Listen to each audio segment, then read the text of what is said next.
Olá, começa agora mais uma edição do Jornal Parlamentar.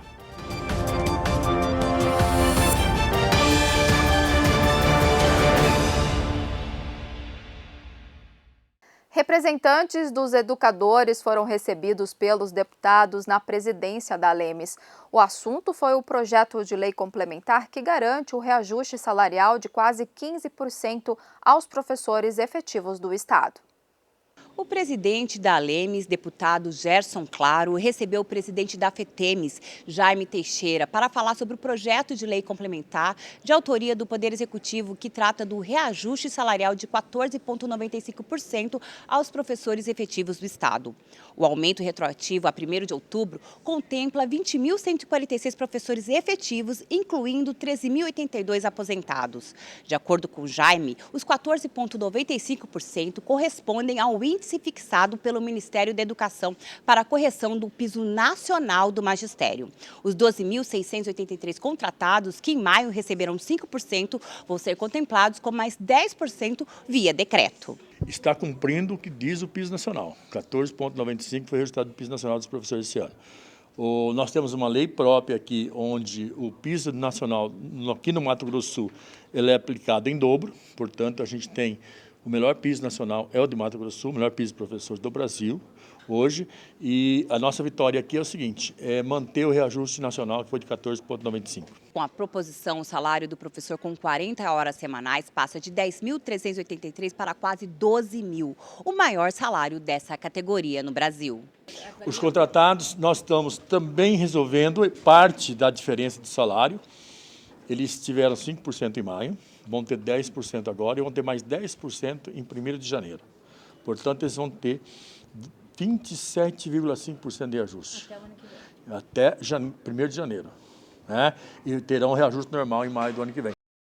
Deputados aprovam reajuste salarial dos educadores de Mato Grosso do Sul. O Estado terá o maior salário do Brasil da categoria. Na reunião da Comissão de Constituição, Justiça e Redação da Lemes, foi aprovado parecer favorável ao projeto de lei complementar do Poder Executivo, que estabelece, entre outras medidas, reajuste salarial retroativo a 1º de outubro de 14,95% aos professores efetivos do Estado.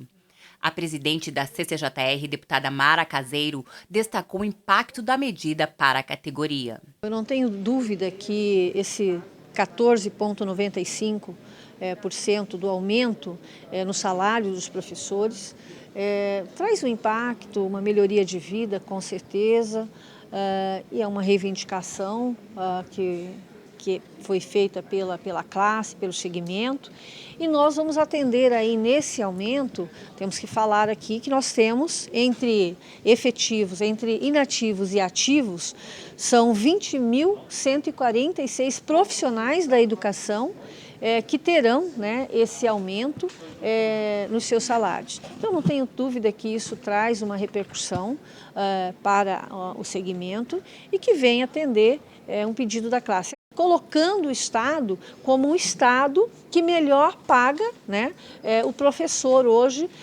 de toda a federação. A matéria foi apreciada em regime de urgência. Eu não tenho dúvida que nós da Casa, o Governo do Estado, o segmento que representa, que é a FETEMES, os nossos também educadores, acho que num esforço coletivo, governo, assembleia e também o segmento da FETEMES, a gente então vai conseguir que esse aumento já comece a valer, né, já a partir então de 1º, retroagindo em 1º de outubro. Então não tenho dúvida que é um grande ganho e é um avanço para os nossos professores do estado de Mato Grosso do Sul. Devido à relevância do projeto de lei, os parlamentares da Lemes já votaram na quarta-feira em 1ª discussão e na quinta em 2ª discussão. De acordo com o vice-líder do governo, Pedro Neto, os professores convocados também serão atendidos pelo Poder Executivo. Existe uma disparidade importante entre o salário do convocado e do professor efetivo. O governo do estado sabe disso, o governador Eduardo Riedel se comprometeu para a redução dessa discrepância, e no começo do ano nós tivemos o reajuste geral, o RGA, onde o convocado foi contemplado em cerca de 5%. Agora, por decreto, será mais 10% e existe um acordo com a FETEMES para que em janeiro haja o reajuste de mais 10% do salário do professor convocado, reduzindo essa distância, portanto, entre o valor do salário do efetivo e do convocado, com o nosso objetivo de eliminá-la completamente no futuro. A matéria que trata do reajuste salarial dos professores segue para a sanção do Poder Executivo. CCJR aprovou parecer favorável ao projeto de lei que destina 1% do imposto de renda para entidades que atendem idosos, crianças e adolescentes.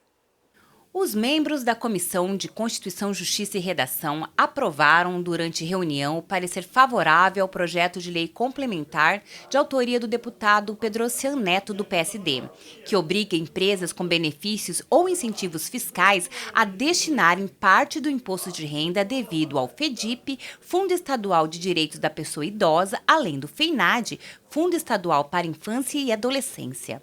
O autor da matéria explicou como o projeto de lei funcionará na prática. O que nós fizemos com esse projeto de lei? Nós estabelecemos a obrigatoriedade das empresas incentivadas pelo incentivo fiscal do Mato Grosso do Sul que elas depositem 1% para o Fundo da Criança e do Adolescente Estadual, que é o FEINAD, ou o Fundo de Garantia de Defesa das Pessoas Idosas. Então, isso vai colocar dentro desses fundos aproximadamente 30 milhões de reais por ano para que nós possamos desenvolver ações de fortalecimento desses dois segmentos. Isso estava definido antes na legislação, a obrigatoriedade das empresas incentivadas de fazer esse depósito. Ocorre que não existia um patamar. Então, muitas empresas que muitas vezes têm um incentivo fiscal de centenas de milhões de reais, oferem renda, oferem lucro no Mato Grosso do Sul, estavam depositando valores irrisórios. Então, nós estabelecemos esse valor de 1%. Importante mencionar que isso nada aumenta a carga tributária das empresas. Pedrocian Neto destacou ainda que a medida representa um grande avanço para as entidades que são responsáveis por atender milhares de pessoas. Muitas vezes, a maior parte das entidades que trabalham com esse segmento social, às vezes dependem de emendas parlamentares e que não é um recurso garantido ano após ano. Então, você não tem a segurança para desenvolver uma série de projetos e depende muitas vezes da vontade de um ou de outro parlamentar. Então, o que nós estamos colocando aqui? Dotando a assistência social de recursos permanentes para uma política com P maiúsculo de financiamento da assistência social. Os deputados da Alemes aprovaram 11 propostas na sessão ordinária da última quarta-feira. Gustavo Faques tem os destaques da votação. Dia 30 de abril terá uma das maiores feiras de exposição agro-regional do Cone Sul, sudoeste de Mato Grosso do Sul.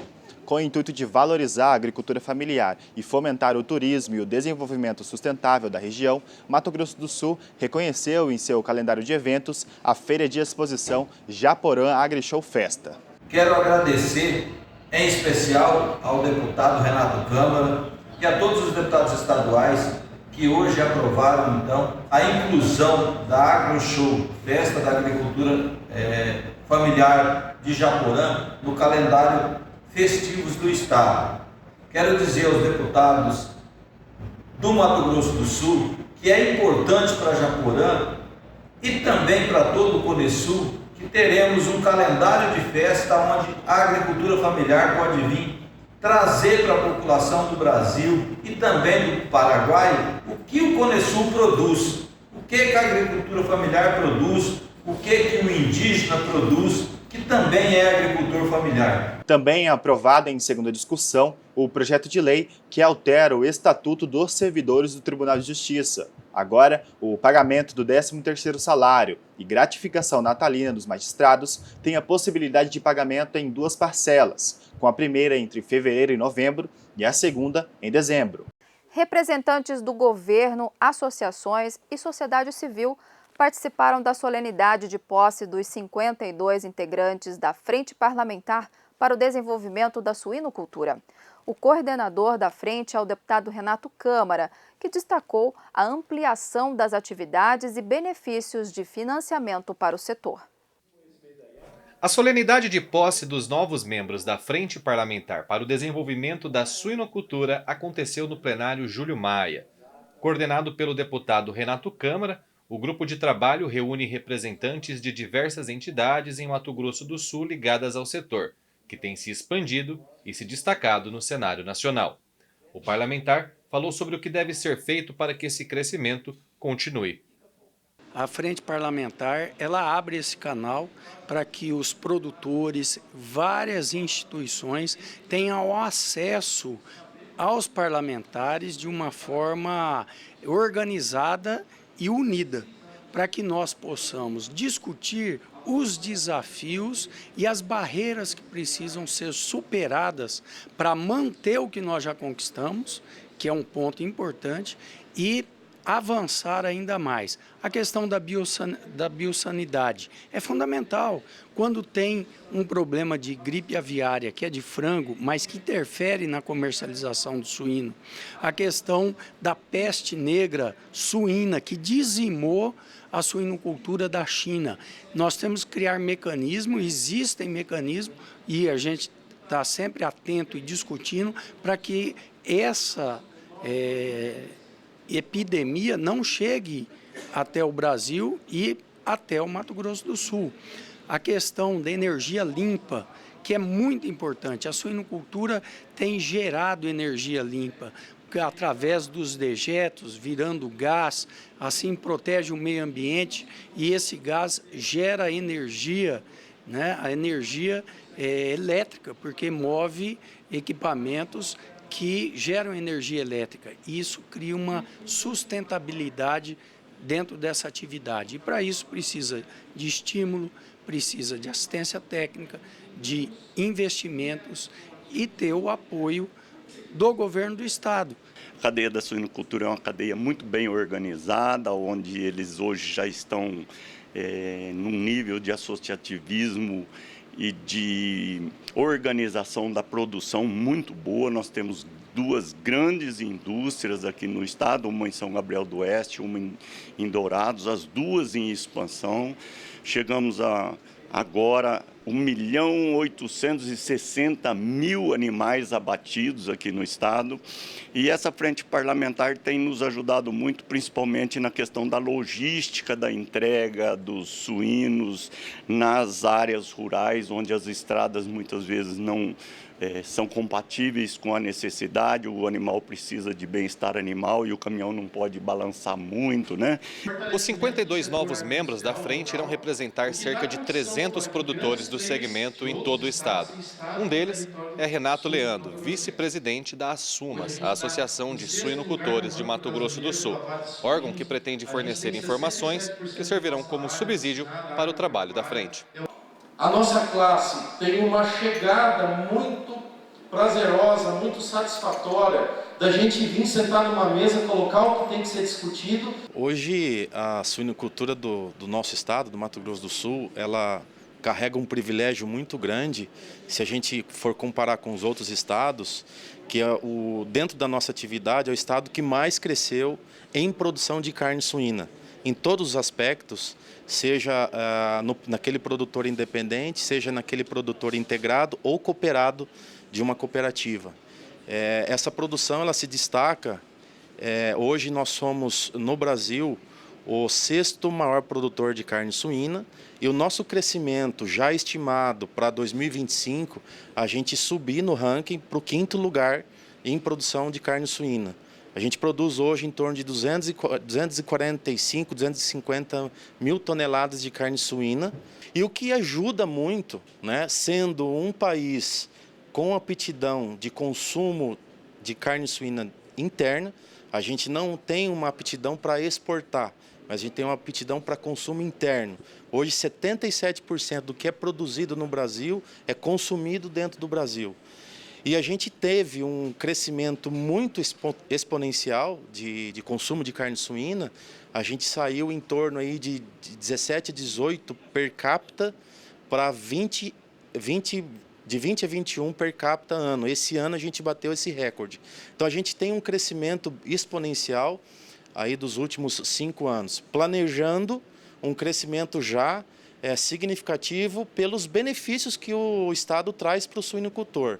Existem alguns estudos e existem algumas ações que a gente já está planejando até 2030 e já começando em 2024, já melhorando esse compromisso que a gente tem com o governo, como o carbono zero, como a produção de biogás, como geração de emprego, o crescimento que existe da suinocultura através de financiamentos pelo FCO.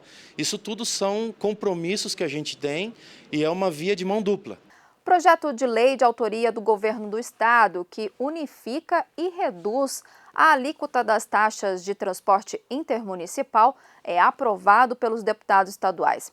A repórter Lívia Machado traz mais informações. Os deputados estaduais aprovaram em segunda discussão projeto de lei do Poder Executivo que tem o objetivo de unificar todas as taxas do transporte intermunicipal rodoviário para a regulação do serviço. A proposta unifica então 4 taxas em apenas uma. O relator do projeto, o deputado Roberto Rachioca, do União Brasil, presidente da Comissão de Finanças e Orçamento da Alemes, explica como ficará a taxa nesse novo formato. Foi criado a taxa de regulação, fiscalização e controle do serviço regular de transporte rodoviário intermunicipal de passageiros, em substituição às seguintes taxas: taxa de fiscalização e segurança de tráfego, taxa de permissão para exploração de linha, taxa de concessão para exploração de linha e demais taxas constantes da mencionada lei. Então, na realidade, foi um facilitador, né, para o contribuinte e também agiliza o serviço do Estado e também facilita a conferência do que foi arrecadado. Acho que, obviamente, foi uma simplificação.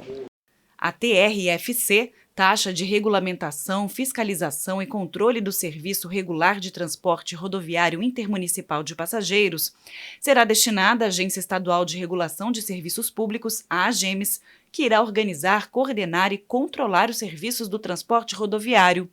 O valor terá ainda uma redução de 4,5% para 2%. Alimentação saudável e sustentável foi o tema de uma audiência pública proposta pela deputada Gleice Jane. O evento aconteceu no auditório da Agência de Desenvolvimento Agrário e Extensão Rural, Agraer, no Parque dos Poderes, aqui em Campo Grande. 16 de outubro, Dia Mundial da Alimentação. Data respaldada por 4 pilares: melhor nutrição, melhor produção, melhor ambiente e melhor qualidade de vida. Preocupada com o aumento de doenças crônicas decorrentes de uma má alimentação, bem como a interferência do uso de agrotóxicos na saúde das pessoas, a deputada Gleice Jane propôs a audiência pública com o tema Os caminhos para uma alimentação saudável e sustentável. No nosso estado nós temos grandes desafios, porque nós somos um estado que é um grande produtor agrícola, né, mas não tem chegado alimento às mesas de todas as famílias. Então, nós temos problemas nas periferias, a gente tem problema nas aldeias, a gente tem falta de água em grande quantidade dos territórios indígenas, né? Então, nós temos grandes desafios no estado do Mato Grosso do Sul e que precisamos olhar para isso com uma certa urgência, considerando que nós exportamos grãos, temos produção, mas não estamos conseguindo garantir alimento para todo mundo no estado. Na ocasião, a parlamentar destacou os encaminhamentos do encontro. Daqui a gente começa a fazer um debate, né, e a partir das informações tiradas aqui, a gente pensa quais são os encaminhamentos, quais são os próximos segmentos. Mas o que a gente sabe já de antemão é que esse debate apenas começou. Então, nós vamos ter novas atividades, novos momentos, provocações ao governo do Estado, ao governo federal, né, e tentar articular o máximo possível de pessoas no sentido de promover uma alimentação saudável, com água, com condição de vida e saúde para a população. A nossa saúde depende muito de como nos alimentamos. Comer de forma equilibrada e nutritiva é fundamental para manter um corpo saudável e prevenir doenças. Mato Grosso do Sul, sendo um estado agrícola, ainda enfrenta alguns desafios relacionados à fome e ao uso de agrotóxicos. Uma pesquisa conduzida pela Embrapa Agropecuária Oeste analisou os níveis de poluição nas águas do Rio Dourados. Segundo o relatório, dos 43 agrotóxicos mais utilizados mecanizados em Mato Grosso do Sul, 33 foram encontrados. Essa foi uma das preocupações levantadas nesse debate feito pela Casa de Leis aqui na Agraer para buscar políticas públicas que unam produtividade, saúde e sustentabilidade. Acho que os nossos territórios que produzem carne, que produzem soja, uma parte deles deveria produzir arroz, deveria produzir couve, deveria produzir espinafre, deveria produzir repolho. Deveria, porque as áreas são muito grandes. Esse estado ele é marcado por monocultura, né? Monocultura e latifúndio, né? São grandes propriedades. E boa parte da população que mora nas cidades também já trabalhou no campo, mas perdeu o território. Então, agora nós temos que equacionar esse problema. Como? Temos que fazer uma política junto às grandes propriedades, no sentido de pedir para que eles também produzam alimentos para acabar com a fome das pessoas, para oferecer alimentos a um preço compatível para o Estado e para os municípios, para matar a fome das pessoas, dos idosos, das crianças, né, para produzir um alimento de qualidade para as escolas, sem veneno. Essa audiência ela vem de encontro a um momento onde a gente está há um bom tempo fazendo debate por que tantas pessoas passando fome. Por que tantas pessoas, vamos falar aqui no Mato Grosso do Sul, vamos trazer mais para cá, por que num estado tão rico quanto o Mato Grosso do Sul, a gente tem pessoas ainda passando fome? E a alimentação saudável, debatida nessa audiência hoje, ela vem justamente para a gente mostrar que não dá para você produzir, para você plantar nos assentamentos, nas aldeias, nos quilombos, sem você pensar no meio saudável, plantar sem uso de agrotóxico, plantar sem veneno, plantar para que a sociedade se alimente e daquele alimento ali ela se sustente, ela não tenha que pensar num problema de saúde lá na frente. Anastácio Peralta, uma das lideranças da etnia Guarani Kaiowá, enfatizou sobre a importância da produção de alimentos com qualidade para a comunidade indígena. Para ele, a terra está doente, enfraquecida por causa do veneno e do mau cuidado. Na verdade, no passado a gente tinha toda a alimentação que nós precisávamos, né? Principalmente desde a alimentação da roça, das frutas, dos peixes. Então nós tínhamos um mercado livre que era a própria natureza. Mas com a chegada da colonização ficou muito difícil destruir a mata, destruir a água, destruir nossa terra. Hoje nós temos muito pouca terra, né? Então fiquemos com pouca terra e hoje, além de pouca terra, o agrotóxico, né? Então isso dificulta a nossa alimentação, porque toda a vida a gente teve a nossa tecnologia espiritual. Hoje a gente tem dificuldade até de fazer de novo esse tipo de trabalho. Participou do evento o titular da Secretaria de Meio Ambiente, Desenvolvimento, Ciência, Tecnologia e Inovação, Jaime Verruc. Ele falou dos desafios em ampliar a produção de alimentos no mundo diante do crescimento massivo da população e das mudanças climáticas. Segundo ele, não há como estocar, fornecer e levar alimentos a estas pessoas todas sem que se tenha um sistema adequado de produção. Nós temos que ter uma produção, por isso que nós estamos intensificando a produção da agricultura familiar. A agricultura familiar tem trabalhado numa linha mais dos bioinsumos, porque dado que as grandes commodities elas trabalham com agrotóxico, lembrando que o agrotóxico não é proibido e ele é colocado dentro de uma norma estabelecida pelo Ministério da Agricultura. Então o agrotóxico hoje ele não é inserido pelas pessoas na forma, só se ele for mal aplicado, mal usado. Mas o agrotóxico legalmente ele é constituído para as commodities. Mas o que nós entendemos hoje? Nós temos que gerar emprego para a pessoa ter renda para poder comprar o seu próprio alimento, esse é um ponto. A agricultura familiar tem que inserir tecnologia para que ela possa, através de bioinsumos e de bioprodução, aumentar a sua produtividade para fornecer alimentos mais baratos a essa população. E um programa que é importante, que é o PA, que é o Programa de Alimentação, onde a gente adquire esse programa. Nós temos um caso aqui no Mato Grosso do Sul, na área indígena, nós adquirimos do produtor rural mais de 10 milhões de reais e entregamos isso às populações carentes, nesse caso, a população indígena que sofre também de subnutrição. Então, acho que o Estado ele tem que olhar realmente uma questão sistêmica e tudo isso, obviamente, vinculado com a questão da saúde. Reestruturação da Agraer e apuração de denúncias sobre a destinação incorreta de patrulhas mecanizadas cedidas pelo Ministério do Desenvolvimento Agrário a Mato Grosso do Sul, por meio de emendas federais, nortearam a reunião da Comissão de Desenvolvimento Agrário e Assuntos Indígenas e Quilombolas, presidida pelo deputado Zeca do PT. Veja na matéria do jornalista João Berto. Na reunião da Comissão de Desenvolvimento Agrário e Assuntos Indígenas e Quilombolas, diversas discussões foram debatidas, entre elas a reestruturação da Agência de Desenvolvimento Agrário e Extensão Rural, Agraer, que atualmente se encontra defasada em consequência de poucos funcionários para atendimentos, sendo necessário processo seletivo para a contratação de novas pessoas. O governador sensibilizou pela ideia, sugeri a ele e ele concordou, deve estar encaminhando os estudos técnicos com a equipe dele para um chamamento seletivo, né, de funcionários que tenham um compromisso com a agricultura familiar, de forma que possamos, com isso, preencher os cargos vazios que tem a nível da Agraer, na medida em que hoje muitas unidades da Agraer pelo interior do estado se encontram fechadas por falta de servidor público. Para a partir daí nós consolidarmos a política pública de assistência técnica, de apoio, de orientação e de construção desse novo momento da agricultura familiar no estado. Denúncias a respeito da utilização de patrulhas mecanizadas para coleta de lixo e serviços urbanos, em vez do uso para a realização de atividades agrícolas, foram feitas ao deputado Zeca do PT. Os maquinários são cedidos a Mato Grosso do Sul pelo Ministério do Desenvolvimento Agrário por meio de emendas parlamentares. A primeira coisa que nós fizemos foi solicitar tanto a Agraer como o Ministério do Desenvolvimento Agrário.